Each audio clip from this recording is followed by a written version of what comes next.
안녕하세요. 홍콩시대입니다. 오늘은 한국에서는 잘 알려지지 않은 여배우이지만 서유기 월광보합의 춘삼십랑으로 유명한 남겨령에 대해 알아보겠습니다. 어린 시절 1963년생으로 남겨령은 본가는 광둥성 칭이안시이며 영국령 홍콩에서 자랐고 부모님 사랑을 받으며 자라온 그녀는 중학교 여름방학 동안 가난한 사람들을 돕는 자원봉사자가 되어 다리를 건설하고 도로를 포장하고 싶었지만 방법을 몰라 공장에 가서 대뜸 아르바이트를 시작합니다. 또한 일찍이 학교를 포기하고 사회에서 일하는 것을 선택하여 백화점 판매원, 시계 공장 직원, 금융거래자로 일했지만 그녀의 반 친구들과 아버지는 힘든 일을 하는 남겨령이 안타까워 더 이상 일을 보내지 않았고 19살이 된 남겨령은 성공을 위해 1983년 TVB 연기자 훈련반 12기로 들어갑니다.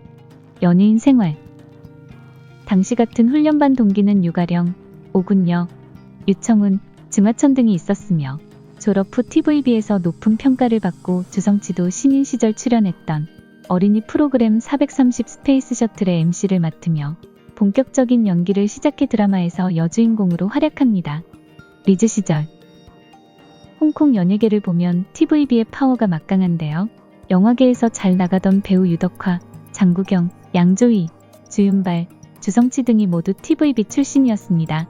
남겨령은 활동 당시 계약기간의 문제들로 드라마 촬영 전 머리카락을 자르라는 것을 거부하는 등 TVB와 마찰을 일으켰고 반년 정도 활동을 하지 못하며 그 후 드라마 육지근마 출연도 하지만 과거와 같은 반응을 얻지 못했고 그로 인해 의천도룡기의 조민력도 놓치기도 합니다. 그럼에도 우여곡절 끝에 다시 TVB와 단발 계약을 체결해 가요교처, 진명천자, 대시대, 개세오엽 등에 출연하면서 그녀는 TV 여왕, 아름다운 우타이산이란 별명도 얻으며 전성기를 누렸고 또한 파란만장한 인생을 사는 여주인공 명재를 맡아 연기 호평을 받았지만 그녀는 드라마 속 배역에 힘들었던 상황에서 벗어나기가 어려웠다고 훗날 고백하기도 했습니다. 불행의 시작 1990년대 초 TV 시리즈 촬영을 마치고 방송국을 떠나 당백호점 취향, 백발마녀전, 서유기 월광보합으로 영화에 출연해 승승장구하지만 1995년과 1997년 부모님이 연달아 별세하여 그녀는 큰 충격을 받았고 그리고 당시 남자친구가 극단적 선택으로 목숨을 잃자 그녀의 이상행동이 시작되었습니다. 아름다운 외모로 인기가 많았던 남겨령은 과거에도 3년 동안 사귀었던 시나리오 작가인 남자친구가 나와의 만남은 시간 낭비며 좋은 남자 만나라는 유서를 남기고 극단적 선택을 했으며 이후 예술가 폴종을 만났지만 이 남자는 빚 문제로 인해 결국 건물에서 뛰어내리는 것을 선택했습니다. 1998년엔 교통사고로 병원에 실려간 남겨령은 병원으로 가는 도중 의료진에게 학대를 당했다고 언론에 계속 주장해 그 이후로 그녀는 미치광이로 불리게 되었습니다. 또한 1999년엔 다량의 약을 복용하고 환각 상태에 빠지면서 정신병원에서 치료를 하게 되었고 귀신이 보인다는 말을 하면서 다닌다는 그녀는 퇴원 후에도 밤마다 환각을 보면서 마귀가 집에 있다는 헛소리를 하면서 소란을 피웠는데요. 이렇게 나쁜 일들이 주변에서 계속 생기며 소중한 사람들이 그녀를 떠나면서 상태는 더욱 악화되었다고 알려집니다. 가난 그리고 상처 2000년 5월엔 밴쿠버 공항에서 난동을 피다가 공항 직원들에게 잡혀 정신병원에 구금된 적도 있으며 남자친구와 마찰이 생기면서 한 번은 남친이 문을 열어주지 않자 도끼로 문을 내리찍는 이상 행동도 보였고 2004년에는 경찰에 직접 신고해 본인이 곧 죽을 거라 말하며 우울증은 깊어져만 갔습니다. 결국 수차례 정신병원에 입원도 하며 수입이 전무한 상태에서 가진 돈을 다 썼고 문제가 생길 때마다 소송을 걸며 친구의 돈까지 빌리고 갚지 못하게 되는데요.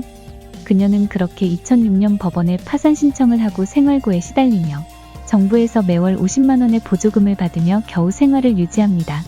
파산 후 연예 활동도 하지 않고 사람들의 관심에서 서서히 잊혀져 가던 남겨령은 파파라치 사진으로 2012년 백발의 하얀 머리에 초췌한 그녀에게서 더 이상 예전의 남겨령의 이미지는 없었습니다.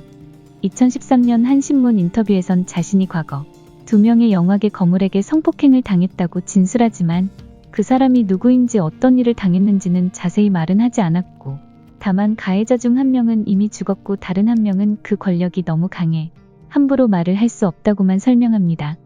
결국 언론뿐 아니라 대중들이 찾아낸 가해자는 한 명은 2011년 심장병으로 사망한 등광영과 홍콩의 개성파 배우 증지위인 것으로 드러나며 큰 논란이 있었지만 증지위는 공식 기자회견을 열어 전부 날조된 것이라며 의혹을 강하게 부인하고 있습니다. 춘삼심낭 주성치 영화 서유기 월광보 앞 춘삼심낭 역을 맡은 그녀는 나이 55세 2018년 11월 3일 자택 욕실에서 발견되었고 구조대원이 문을 부수고 들어가 구조에 나섰지만 영화보다 더 비참한 삶을 살아온 그녀는 이미 세상을 떠난 상황이었습니다. 그녀는 가톨릭 묘지에 안장되었으며 여담으로 과거 점쟁이가 남겨령의 전생은 선녀였고 다양한 축복을 누렸지만 이번 생에는 혼자 죽을 운명이라고 밝힌 바 있는데요. 정말 전생과 현생이 있다면 다음 생엔 슬픈 일 없이 행복한 세상에 태어날 수 있기를 바라봅니다. 시청해주셔서 감사합니다. 구독과 좋아요 부탁드립니다.